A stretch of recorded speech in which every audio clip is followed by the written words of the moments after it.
먼저 요한복음 4장 20절부터 보겠습니다. 같이 봉독합니다. 우리 조상들은 이 산에서 예배하였는데 당신들의 말은 예배할 곳이 예루살렘에 있다 하더이다. 예수께서 이르시되 여자여 내 말을 믿으라. 이 산에서도 말고 예루살렘에서도 말고 너희가 아버지께 예배할 때가 이르리라. 너희는 알지 못하는 것을 예배하고 우리는 아는 것을 예배하노니 이는 구원이 유대인에게서 남이라. 아버지께 참되게 예배하는 자들은 영과 진리로 예배할 때가 오나니 곧 이때라. 그래서는 자기에게 이렇게 예배하는 자들을 찾으시느니라. 하나님은 영이시니 예배하는 자가 영과 진리로 예배할지니라. 여자가 이르되 메시아 곧 그리스도라 하는 이가 오실 줄을 내가 아노니 그가 오시면 모든 것을 우리에게 알려주시리라. 아멘.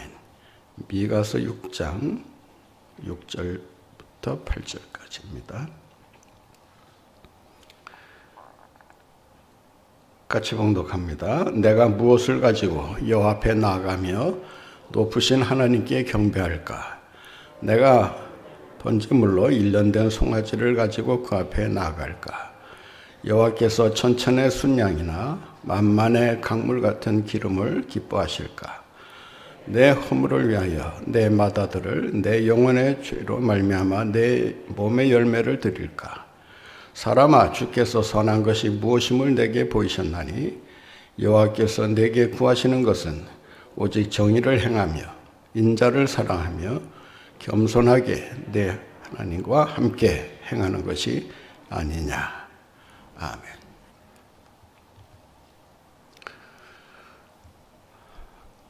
코로나가 시작된 지 2년이 이제 지나가고 있습니다.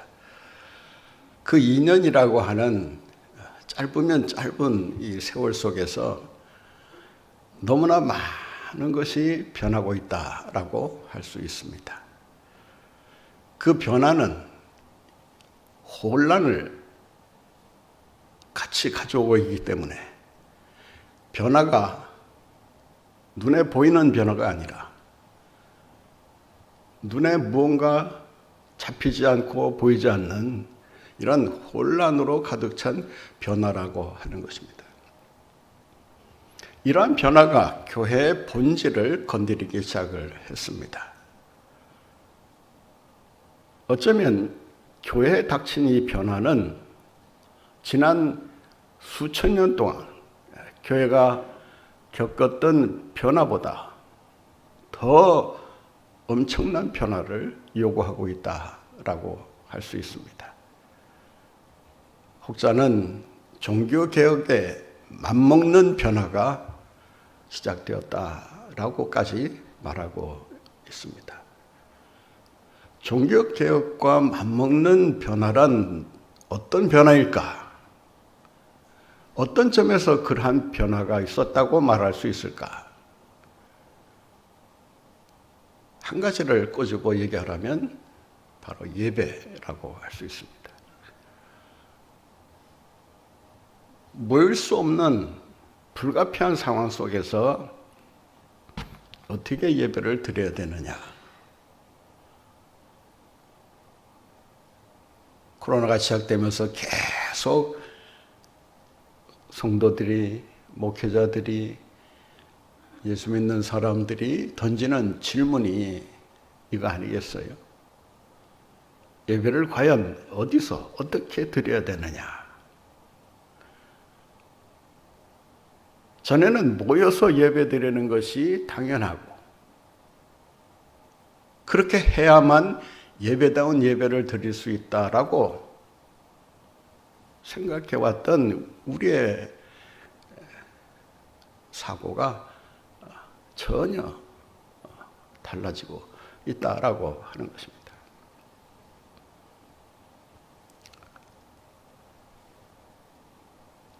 코로나 오기 전까지만 해도 예배당에 와서 예배를 드리고 교제하고 교육하고 봉사하고 섬기고 복음을 전하는 이런 일이 계속되리라고 생각을 우리가 해왔지만 어느 순간부터 그것이 전부가 아니다라고 하는 충격을 우리에게 주기 시작을 한 것입니다. 그 중에 하나가 바로 예배를 어디서 어떻게 드려야 되느냐라고 하는 것입니다. 예배 드리는 일뿐만 아니라 변하는 세상에서 변하지 않는 복음을 어떻게 전할 것인가.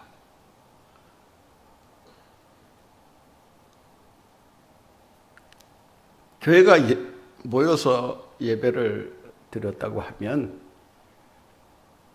예배를 드린 후에 교회 밖으로 나가서 성도들의 삶은 과연 어떠해야 되느냐라고 하는 이런 근본적인 문제를 우리에게 제시하고 있는 것입니다. 초기부터 논쟁의 시발점이 된 것이 뭐예요? 현장 예배를 드려야 된다. 아니다. 모이면 바이러스가 퍼질 염려가 있으니 비대면으로 드려야 된다. 온라인상으로, 영상으로, 미디어를 통해 예배 드리는 것이 맞다. 전염병 시대에는 또 전염병 시대에 맞게 교회가 새로운 예배 형식을 찾아서 예배를 드려야 되는 것이 아니냐라는 주장이 터져나오기 시작을 합니다. 반면에 현장 예배를 고집하는 사람들은 온라인 예배가 무슨 예배냐? 온라인 예배를 아주 가짜게 생각하면서 예배도 아닌 것처럼 이렇게 치부하고 무시해버리는 그런 사람들이 또 나타나기 시작을 한 것입니다. 어떤 사람은 현장 예배를 고집하면서 이런 말을 합니다.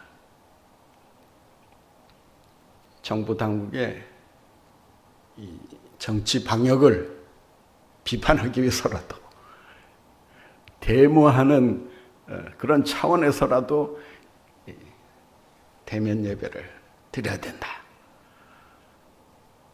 몇몇 교회에서는 그 세상의 비난을 무릅쓰고 하여튼 현장 예배를 강행했던 교회들도 있습니다. 그 결과가 어떻게 됐느냐라고 하는 것은 우리가 이미 다 알고 있는 사실입니다.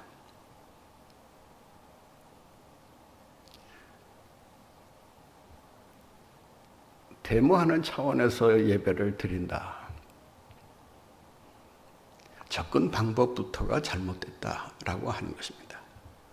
그 행위가 옳으냐 그르냐를 떠나서 예배를 데모나 무슨 정치에 대한 대항하는 차원에서 비판하는 차원에서 예배를 드린다라고 하는 이 발상 자체부터가 예배의 본질을 흐리게 만드는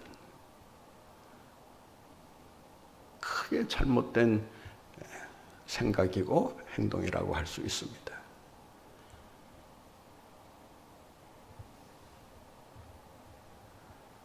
현장 예배를 고집한다고 하는 것은 전통을 고수한다는 차원에서 또 예배 우리가 알고 왔던 그 본질을 훼손시키지 않는다는 차원에서 반드시 지켜져야 될 일이라고 할 수 있어요. 또 그것을 고집한다고 해서 잘못됐다, 나쁘다, 안 된다 이렇게 말할 수도 없다는 것입니다.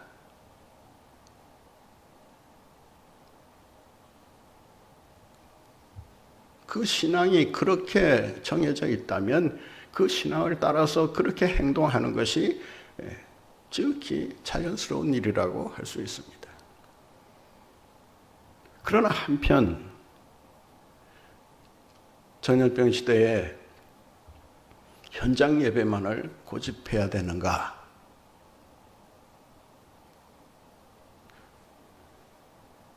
전에는, 코로나가 오기 전에는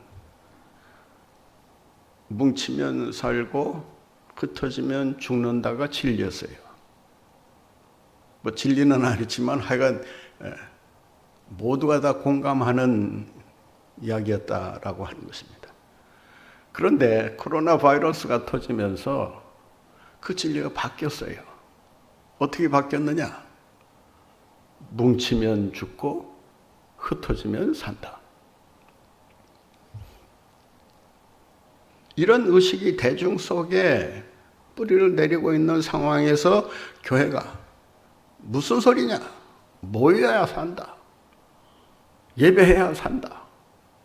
물론 예배해야 산다는 것은 맞는 말이지만 모여서 예배 드려야 된다라고 하는 이 고정관념이 교회 입지를 어렵게 만들고 있다라고 하는 것입니다. 이 점에서 자유로울 수 있는 사람은 아무도 없습니다. 가장 자유로울 수 없는 사람이 있다면 아마 목회자가 아닐까 생각합니다. 뭐 성도들도 마찬가지겠지만은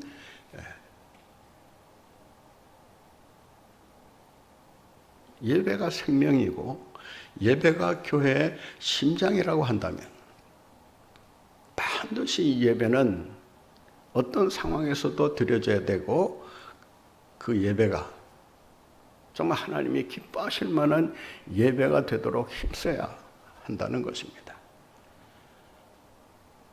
온라인이 됐든 현장 예배가 됐든 비대면이 됐든 대면이 되었든 중요한 것은 뭐냐? 모이느냐 흩어지느냐가 아니라 모이든 흩어지든 그 속에서 살아계신 하나님을 진정과 신령으로 예배드리느냐. 모든 가치의 핵심이 주님이시다라고 하는 것을 우리가 확신하고 나의 가장 가치 있는 행동이 예배다라고 하는 이런 확신을 가지고 예배드리는 일이야말로 성도들이 마땅히 해야 될 일이고 또 그것이 주님이 찾는 예배죠. 기뻐하시는 예배라고 할 수 있을 것입니다. 문제는 모여서 예배 드려야 그것이 참 예배다, 진정한 예배다라고 고집하는 데 있다라고 하는 것입니다. 코로나 바이러스는 지난 2년 동안 이 고정관념을 깨트리는 그 역할을 해왔다라고 할 수 있습니다. 그런 의미에서 코로나 시대의 종교개혁은 루터나 칼빈이 일으키는 것이 아니고 바이러스가 일으키고 있다. 이렇게 말해도 과언이 아닐 것입니다. 달리 말하자면 코로나 바이러스는 교회에 해를 끼치기 위해서 우리에게 주어진 것이라기보다 오히려 교회를 더 본질에 가까운 교회로, 본질이 살아있는 그러한 교회로 만들기 위한 하나님의 선물이다라고 말할 수 있다는 거예요. 전혀 동의하시는 눈빛이 아니신데 뭐 동의하시든 안 하시든 뭐 상관없어요. 부정적으로 보기 시작하면 한정없이 부정적으로 보입니다. 그렇잖아요. 모이는 일이 제대로 됩니까? 교제가 제대로 됩니까? 대면해서 교회를 하는 게 가능합니까? 이것저것 생각하게 되면은 머리만 아파져요. 아무런 대답을 찾을 수가 없어요.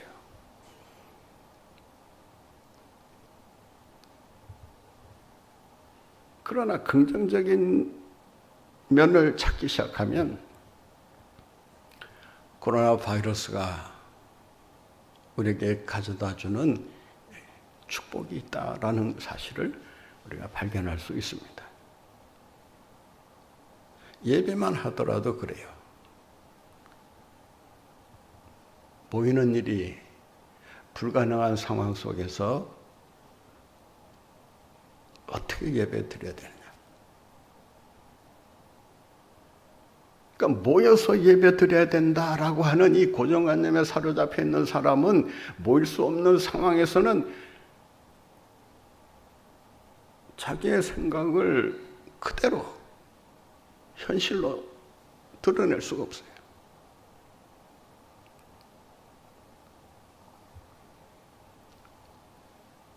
코로나는 우리 한국교회뿐만 아니라 세계 교회 성도들에게 하나의 혹독한 훈련을 시키고 있다라고 저는 생각합니다. 그 훈련이 뭐냐? 모여서 예배 드리는 것만이 아니라 흩어져서 예배 드리는 일을 어떻게 해야 되느냐라고 하는 그 훈련을 가르치고 있는 거예요. 그 흩어진 장소가 가정이든 일터이든 뭐 차 안이든 그 어디든지 간에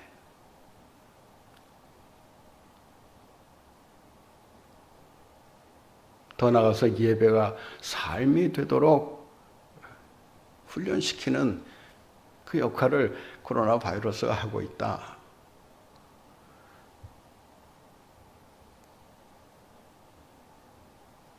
한 가지만 잘하는 사람보다 두 가지를 잘할 수 있는 사람이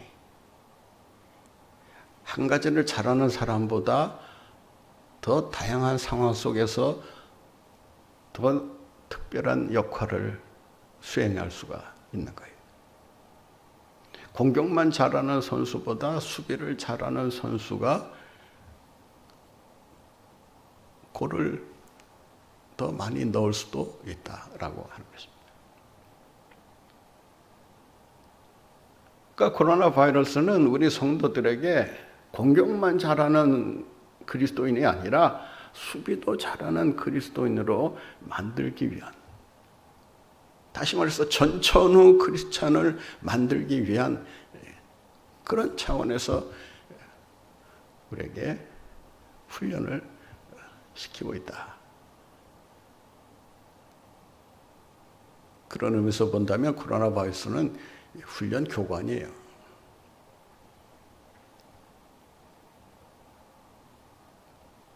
이 훈련을 잘 받느냐, 그렇지 않느냐에 따라서 포스트 코로나 시대가 열렸을 때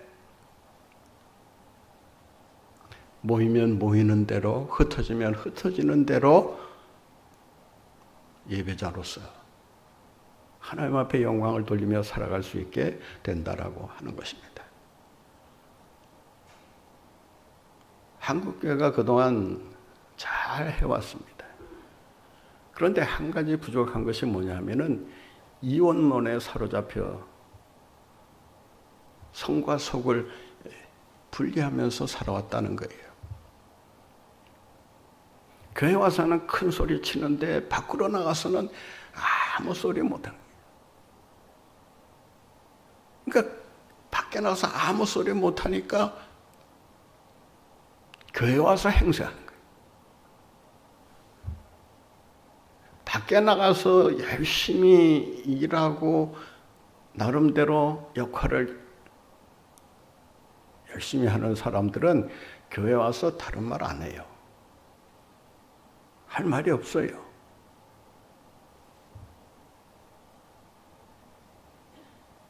그런데 교회 일만 생각하는 사람은 목사 하나로 족해요.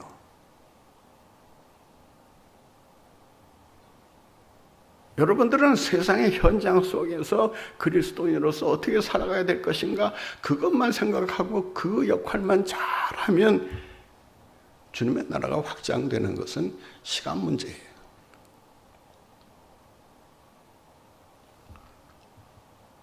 물론 교회 주인은 다 성도예요. 뭐 목사도 아니에요. 목사인 것 같지만 목사는 그냥 대표성을 갖고 있을 뿐이지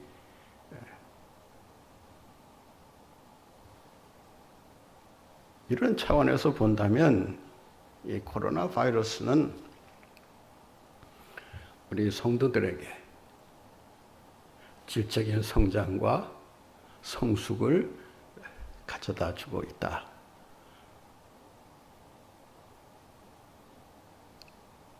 따라서 하나님이 코로나 바이러스를 통해서 여러분을 훈련시킬 때 그 훈련을 달게 받고 포스트 코로나 시대를 준비하는 그런 예배자로 세워진다면 포스트 코로나 시대에 여러분을 통해서 교회에 모이든 흩어지든 어디로 가든 하나님을 믿는 사람으로서 위대한 영향력을 나타낼 수 있게 되리라 믿습니다. 이러한 예배자들이 되시기 바랍니다.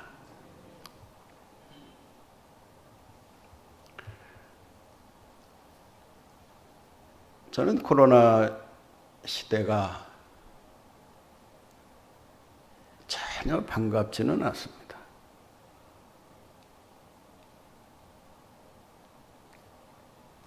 뭐 반가운 사람이 어디 있겠습니까마는 반가운 사람들이 있긴 있어요.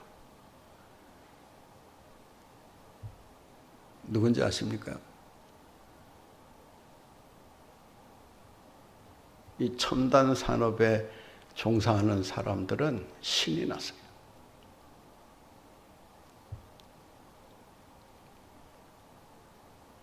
AI라든지 인공지능이라든지 이 뭐 컴퓨터라든지 SNS라든지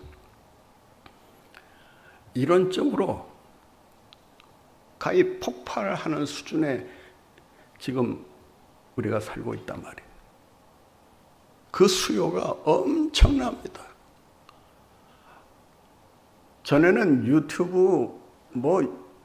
유튜브라는 말조차 몰랐던 사람들도요, 이제는 유튜브 하면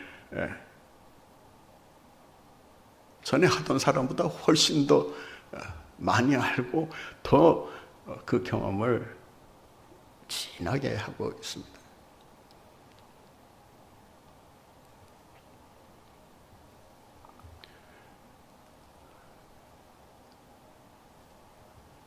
코로나 바이러스가 예배에 미친 그 영향을 뭐 여러 가지 점에서 우리가 찾아볼 수 있지만은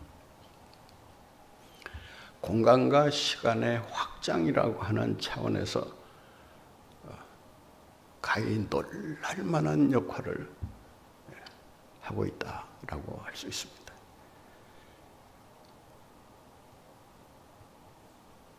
저는 그 예배를 드리고 설교를 하면서 여러분만을 보면서 설교하고 있지 않다는 그런 생각을 자꾸 하려고 해요. 왜냐하면 실시간으로 우리의 예배가 유튜브나 인터넷을 통해서 전 세계로 퍼져가고 있다는 말이에요. 우리 예람 오신만 해도 우리 청년교회 아이들 얼마나 자랑스럽습니까? 이 코로나 시대에 아무것도 할 수 없는 그런 상황에서 다 손 놓고 있을 때 전 세계를 향해서 위로의 메시지, 위로의 찬양을 전파하고 있는 거 아닙니까? 예배자로서 정말 대단한 일을 하고 있는 거예요. 뭐 여러분은 가까이 있으니까 뭐 실감이 별로 안 날지 모르지만은 이제 시간이 지나서 한번 보세요. 그때 동네 중앙교회 청년교회가 성도들이 얼마나 큰 일을 했는가.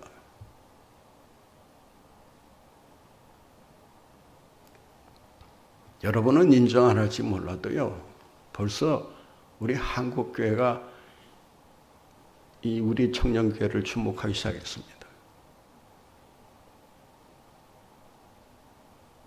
큰 교회도 우리 동네 중앙교회를 배우기 위해서 지금 신경을 곤두세우고 지켜보면서 연락하고 있다 그 말이에요. 저는 예배를 인도하면서 설교하면서 우리 동네 중앙교회만을 보지 않습니다. 전에는 그랬어요. 그런데 이 코로나가 터지고 나서부터 실시간으로 영상을 통해, 온라인을 통해, 유튜브를 통해 이 영상 매체를 통해서 세계로 퍼지기 시작하면서 어떤 교회를 상상하느냐? 지구 크기만한 교회를 내가 지금 목회하고 있다. 전혀 실감이 안 나시네. 지구 크기만한 교회를 목회하고 있다. 전혀 반응이 뭐 이렇게 심동치 않으니까 저는 나름대로 아주 큰 기대를 하고 제가 열심히 준비해서 전하고 있는 말씀인데,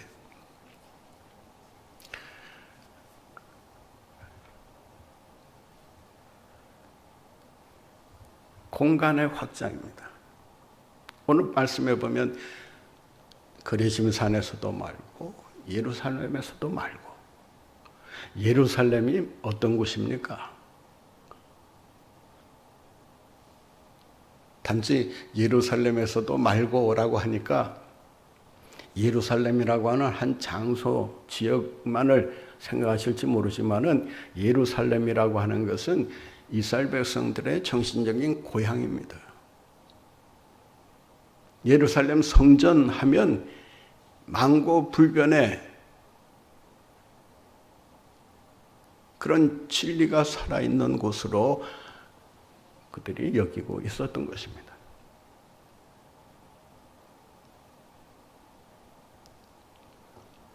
이스라엘 백성들이 다른 일에는 화를 안 내요. 그런데 성전과 관련돼서 말하는 것에 대해서는 예민하게 반응을 합니다.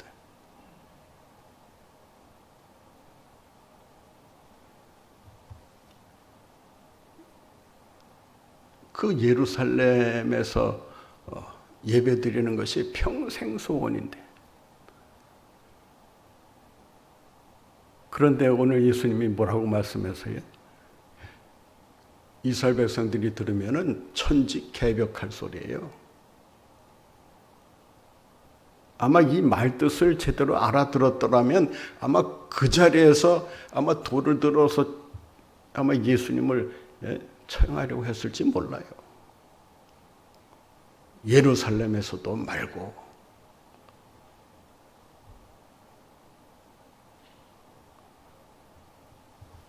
불문율을 깨트리는 말씀을 하신다니까요. 여기서 우리는 예수님의 혁명가 정신을 볼 수 있어요. 예수님이 마냥 착하고 선하고 뭐 부드러운 그런 분이 아니시라는 거예요.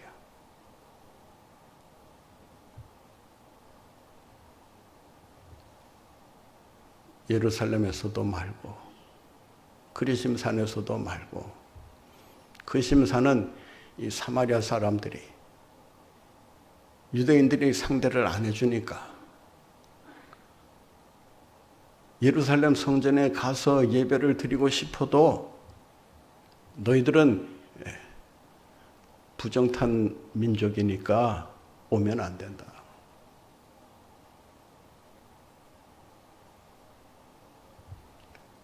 그래서 원천적으로 예루살렘 성전 예배를 봉쇄했어요. 그러니까 가고 싶어도 가서 예배 드릴 수가 없는 거예요.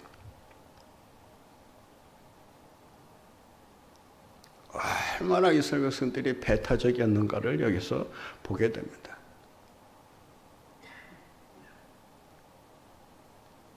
예루살렘에서도 말고 라고 하는 이 말씀 속에는 예수님께서 복음이, 하나님의 말씀이 예배가 예루살렘에서만이 아니라 이제 이후로 예루살렘 전역, 예루살렘 밖으로 존재하는 모든 지역에서 예배가 드려질 수 있다라고 하는 강력한 선포라고 할 수 있어요.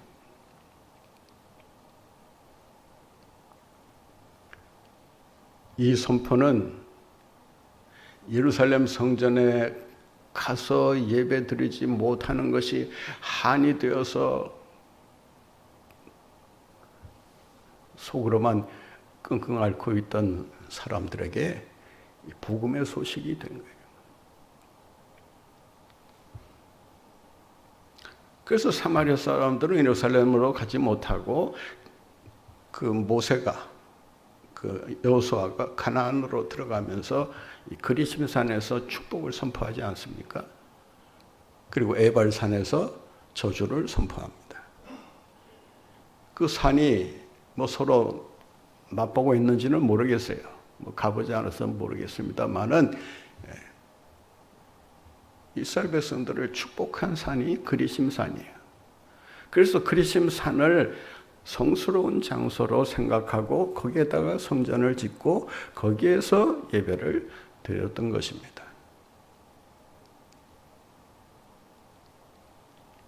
그런데 이 사마리아 여인은 그리심산에서 예배를 드리면서도 성이 안 차는 거예요. 예루살렘 성전에서 예배 드려야 하면 그것이 참 예배라고 모두가 생각하고 있었던 그 상황에서 이 사마리아의 여인의 고민이 시작된 거예요.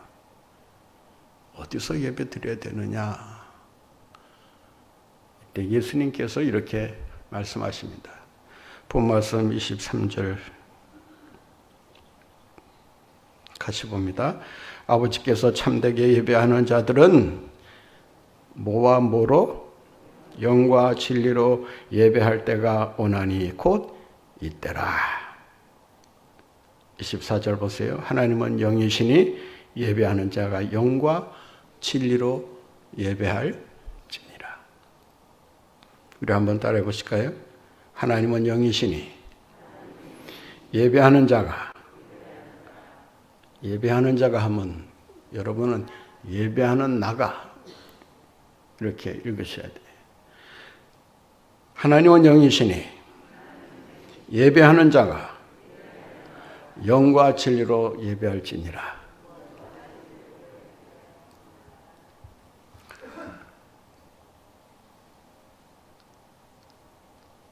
부흥의 첫 시간에도 목사님께서 말씀하셨지만 예배는 예배드리는 장소와 시간이 문제가 아니라 예배드리는 자의 자세가 어떠하냐에 따라서 그 예배가 진정한 예배냐, 참 예배냐, 그렇지 않은 예배냐가 달라진다라고 하는 거예요. 그러니까 우리가 어디에 있든 상관이 없어요. 지금 온라인상으로 예배드리는 분도 이 말씀을 깊이 묵상할 수 있어야 합니다. 우리의 몸이 여기에 와 있다고 해서 이곳에서 예배를 드리는 것만이 참 예배다라고 하는 이런 고정된 그 개념에서 벗어나야 돼요. 물론 나와서 예배드리고 모여서 예배드리는 것은 훌륭합니다. 이런 상황 속에서 정말 그 많은 유혹을 뿌리치고 나와서 예배드린다. 아무나 할 수 있는 일 아니에요. 그것도 새벽 시간에.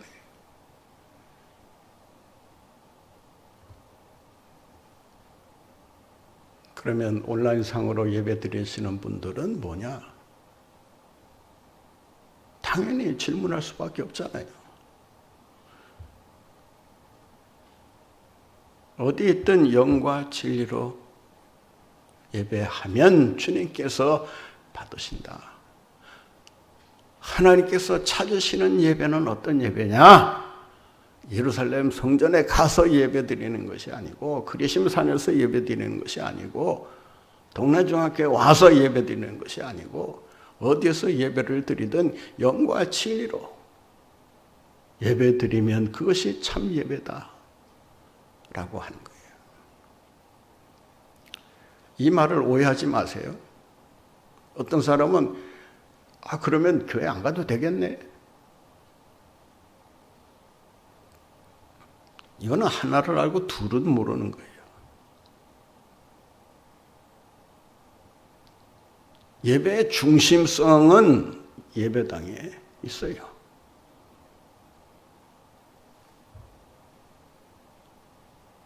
그 중심성이 신령과 진정이라고 하는 이 예배의 내용을 통해서 장소가 외연으로 퍼져가는 거예요.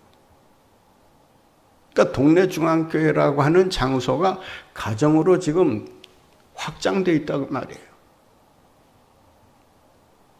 이해가 되십니까? 이해가 되세요?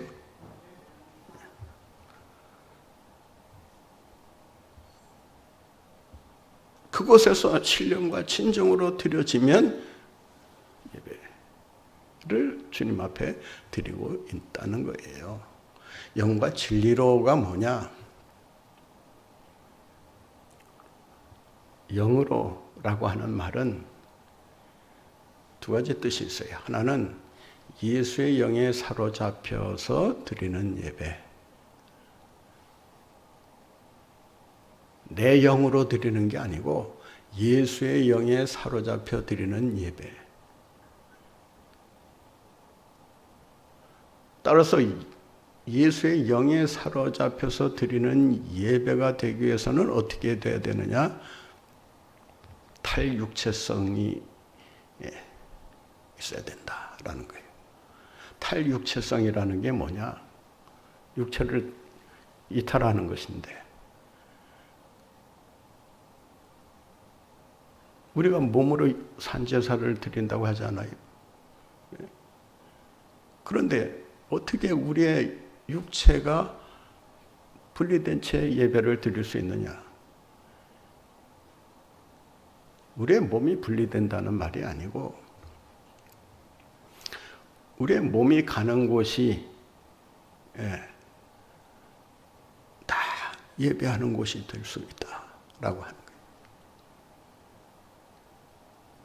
그러니까 지금 저는 이 동네 중앙교회 지금 강단에서 예배를 드리면서 설교하고 있기 때문에 이곳에만 머무를 수밖에 없어요. 그런데 영상을 통해서 지금 제 몸은 어디에 가 있느냐? 여러분의 가정에도 가 있고, 또 예배드리는 곳이 어디든 지금 국경을 넘어서 가 있을 수도 있고,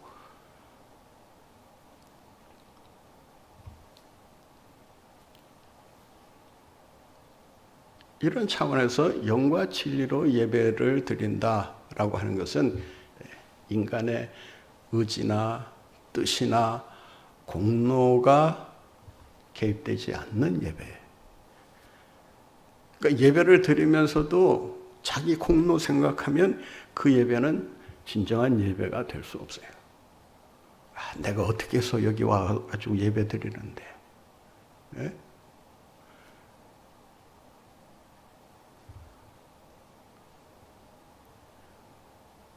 인간적인 생각이 앞서서 예배를 드리는 것은 잘못된 것이다 라고 하는 거예요. 육신이 와서 예배를 드리지만은 육신의 욕구를 따라서 자기 욕구 충족을 위해서 예배 드리는 예배는 예배가 아니라는 거예요. 신령한 예배가 아니라는 거예요. 왜? 자기 욕구 충족을 위해서 드리는 예배니까.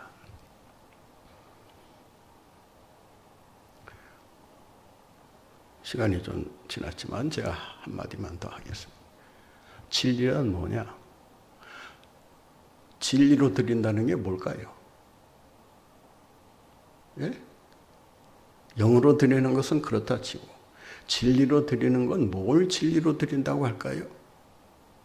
이 진리라고 하는 말을 우리가 잘 이해해야 합니다.